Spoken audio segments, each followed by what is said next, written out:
Hi friends, तर आज आपण बघणार आहोत ऑक्सिडाइज ज्वेलरी कशी क्लीन करायची। ऑक्सिडाइज ज्वेलरी जेव्हा आपण आणतो ना तेव्हा खूप छान असते, ती छान दिसते पण नंतर काही दिवसांनी, महिन्यांनी किंवा वर्षभरांनी पण काय होतं की त्याचा कलर चेंज होतो, ती खूप अशी ब्लॅकिश होते, खूप असे झुणकट ती ज्वेलरी आपली वाटायला लागते।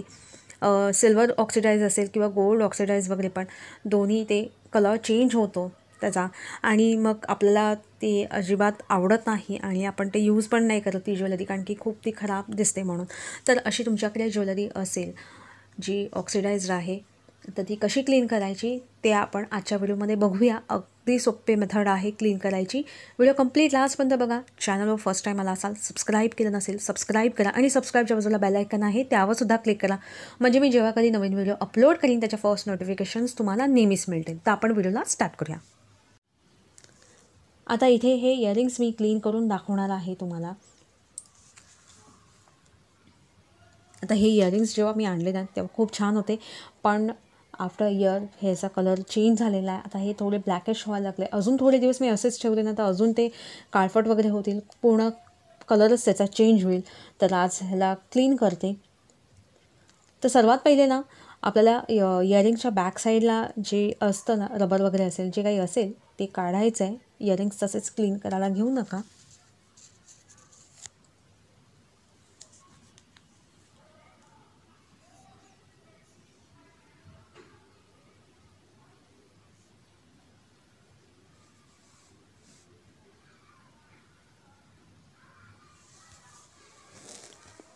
आता ह्याचं बॅक साईडचं मी एकच इयरिंग क्लीन करणार आहे, एक सेपरेट ठेवलेला आहे, एक क्लीन नंतर करीन, कारण की मग एक क्लीन केल्यानंतर आपण त्याला कंपेअर करू शकतो, म्हणून मी एकच क्लीन करणार आहे, एक तसाच ठेवलेला आहे इयरिंग।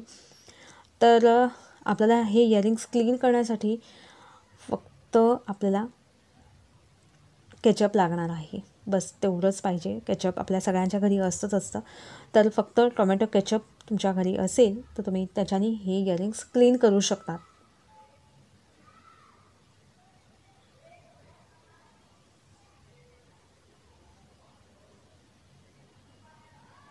आपल्याला इयरिंग्सवर टाकायचं आहे, पूर्ण त्या इयरिंग्सला कोट करायचं आहे केचपनी, पूर्ण इयरिंग्सला लागायला पाहिजे केचप।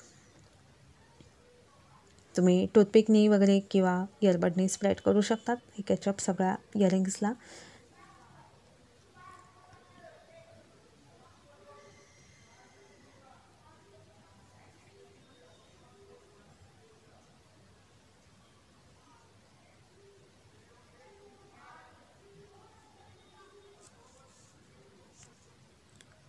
पूर्ण टोमॅटो केचप आहे ना इयरिंग्सवर स्प्रेड करा। बॅक साईडला पण केचप लावा। इथं बॅक साईडचं नाही लावलं केचप तर परत ते बॅक साईडचं पण ब्लॅकिश राहील, म्हणून मग बॅक साईडला पण केचप लावा। जास्त वेळ ठेवलं तर खराब वगैरे होतील, म्हणून 10 मिनिट्सच जास्तीत जास्त ठेवा आणि 10 मिनिट्स नंतर मग आपण क्लीन करू याला।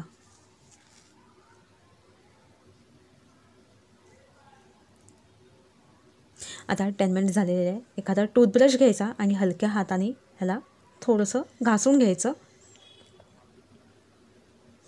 आपण थोडं टूथब्रशने असं घासूया, म्हणजे ह्याच्यावरती जेवढी माती वगैरे लागली असेल, जेवढं काळफटपणा असेल तो सगळा निघून जाईल।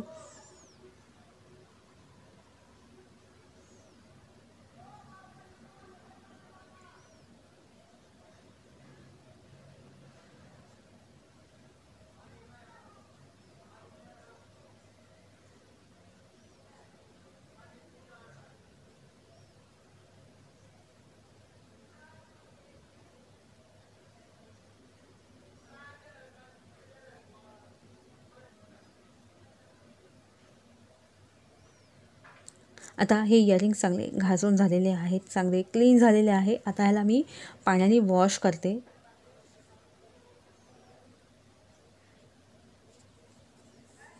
साधं पाणी घ्यायचं आणि त्याच्याने वॉश करायचे, म्हणजे त्याच्यावर जेवढं केचप वगैरे लागलं होतं ते सगळं निघेल, सगळं केचप काढून टाकायचं आहे। चांगले वॉश करून घ्या इयरिंग्स।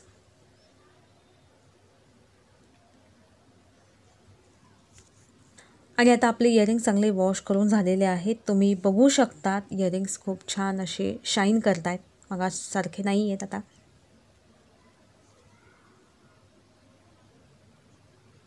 आणि एखाद्या सुक्या कपड्याने पुसून घ्यायचे लगेचच, कारण की ते आपण ओले केलेत म्हणून मग लगेच पुसून घ्यायचे, ड्राय करून घ्या इयरिंग्स. आणि जे इयरिंग आपण नाही वॉश केले आणि जे वॉश केले त्याचा डिफरन्स तुम्ही बघू शकतात, एक इयरिंग कसं आहे आणि एक इयरिंग कसं आहे. जो लेफ्ट साईडचा आहे तो वॉश नाही केला त्यामुळे तो अजूनही ब्लॅकिश दिसतो आहे, आणि जो राईट साईडला आहे तो इयरिंग तुम्ही चेक करू शकतात, बघू शकतात, खूप छान असा शाईन करतो आहे. त्याच्यावरचं जेवढं ब्लॅकिश जमलं होतं ते सगळं निघालेलं आहे. आणि नवीन जेव्हा आणले होते इयरिंग्स तसेच झालेले आहे. आता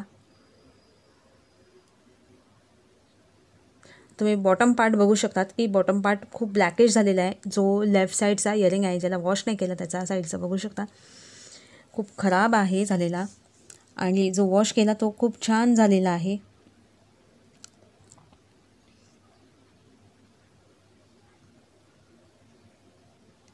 तर असं तुम्ही इयरिंग्स क्लीन करू शकता टोमॅटो केचपनी.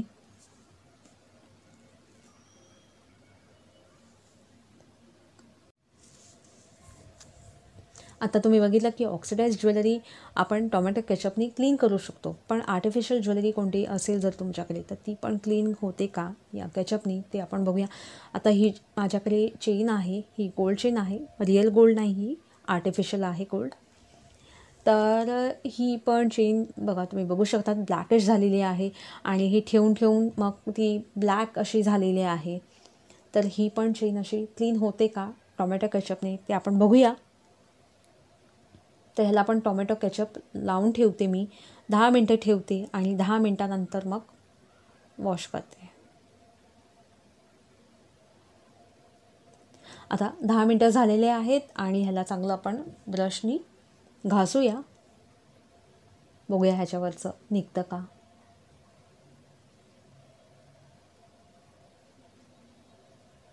आता बघू शकतात ही चेन पण खूप छान अशी शाईन करते. ह्याच्यावरचं जेवढं ब्लॅकिश होतं झालेलं ते सगळं निघालेलं आहे, बघू शकता तुम्ही, खूप छान अशी शाईन करते. मी बरेच महिने किती दिवस अशीच पडलेली होती, ती ब्लॅकिश झाली म्हणून मी यूज नव्हती करत, पण म्हटलं चला केचपनी बघूया होतं का क्लीन. तर केचपनी ही गोल्ड चेन पण क्लीन झालेली आहे. तर अशी तुमच्याकडे कोणती आर्टिफिशियल ज्वेलरी असेल किंवा रिंग्स वगैरे पण असतात आपण यूज करतो, आणि मग थोड्या दिवसांनी काय होतं की ती खराब होते आणि गोल्ड खराब होतात अशा.